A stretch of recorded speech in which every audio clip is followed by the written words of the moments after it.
I used to think complaining is not good.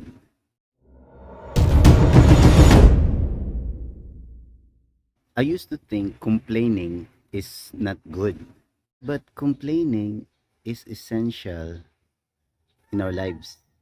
Like those babies, when they cry, actually they are complaining that something is wrong.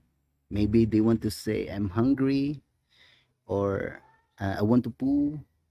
So they are complaining actually. And when I was little, I used to complain a lot. No, I used to complain, I don't have this, I want this, but I don't have this. I want to go there, but I can't go there.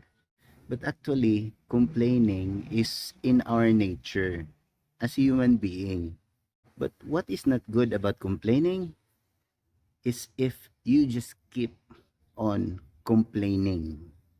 Yes, complaining is not bad after all. But if you just continue on complaining and you didn't do anything about it, then there's something wrong. So if you have something to complain about, then do something about it also.